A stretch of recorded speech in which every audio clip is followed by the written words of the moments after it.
اللہ والے کون ہیں؟ اللہ والے اللہ سے ملا دیتے ہیں، لیکن ہمارے ہاں تھوڑی سی کنفیوژن ہے یا غلط فہمیاں ہیں. کوئی تعویذات دیتا ہے مثال کے طور پر، پیر بنا ہوا ہے، کوئی اس طرح کے یعنی معاملات ہوتے ہیں تو وہ اللہ والا ہے، یا نیک افراد علماء دین. اللہ والا تو خود اللہ تبارک و تعالیٰ کے نبی کریم صلی اللہ علیہ وسلم بیان فرمائے کہ اللہ والا کون ہے. ٹھیک ہے، تو خود واضح الفاظ میں بخاری شریف کے اندر حدیث قدسی کے اندر موجود ہے کہ بندہ جس چیز سے میرا سب سے زیادہ قرب حاصل کرتا ہے وہ فرائض ہیں. ٹھیک یعنی ہے، کوئی چیز اتنی پسندیدہ نہیں اللہ کی بارگاہ میں جس کے ذریعے قرب حاصل کیا جائے فرائض سے بڑھ کر. فرائض کے بغیر قرب حاصل نہیں ہوتا. پھر اس کے بعد بندہ مسلسل عبادت کرتا رہتا ہے، نوافل پڑھتا رہتا ہے یہاں تک کہ اللہ تبارک و تعالیٰ اس کو اپنا محبوب بنا لیتا ہے.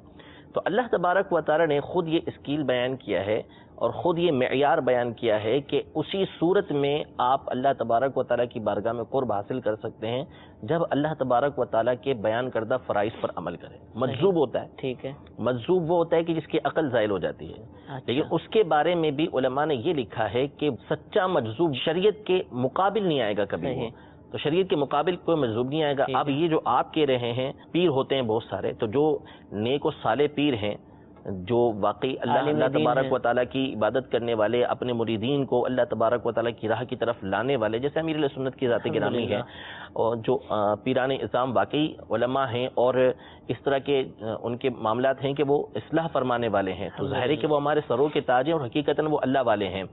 باقی رہا جو اس طرح کی مہم چلتی رہتی ہے مختلف پیروں کے نام لے کر کہ بھئی فلاں پیر ہے اور یہ کرتا ہے، یہ کرتا ہے، تو یہ بات جان لیں کہ دیکھیں کسی بھی چیز کے بارے میں جو معلومات لی جائے گی وہ اس مسلک کے جو اتھینٹک لوگ ہوں گے، جو اتھارٹی ہوں گے، ان سے لی جائے گی. ٹھیک ہے، یہ نہیں کہ آپ جو ہے کسی کے بارے میں کوئی بات کہہ دیں اور آپ سمجھیں کہ بھائی یہ جو اس سے تعلق رکھتا ہے وہ سارے ایسے ہیں. امیر اہل سنت ایسوں کی کئی مرتبہ مذمت فرما چکے ہیں. یہ لوگ تو وہ ہوتے ہیں کہ جن کو قرآن تک پڑھنا نہیں آتا، ٹھیک ہے، جن کو صحیح طریقے سے کلمہ تک پڑھنا نہیں آتا، اور نعوذ باللہ شریعت مطہرہ کی جو خلاف ورزی جس انداز میں یہ کر رہے ہوتے ہیں. یہ تو کوئی عام آدمی، علماء تو الگ بات ہے، ایک عام آدمی کہ جو صحیح العقل ہے اور شریعت کو کچھ بھی سمجھتا ہے تو وہ خود کہے گا کہ یہ تو کسی صورت میں پیر کیا، یہ تو نیک مسلمان کہلانے کے بھی لائق نہیں ہے.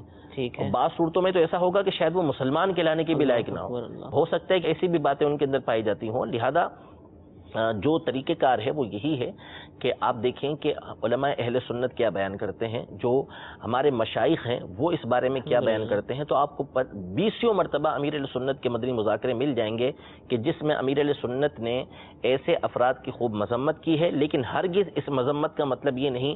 امیر اہل سنت واضح طور پہ فرماتے کہ میں ایک جنرل بات کر رہا ہوں. ٹھیک ہے، جو صحیح ہیں وہ صحیح ہیں، جو برا ہے وہ چاہیے کہ اپنے آپ کو ٹھیک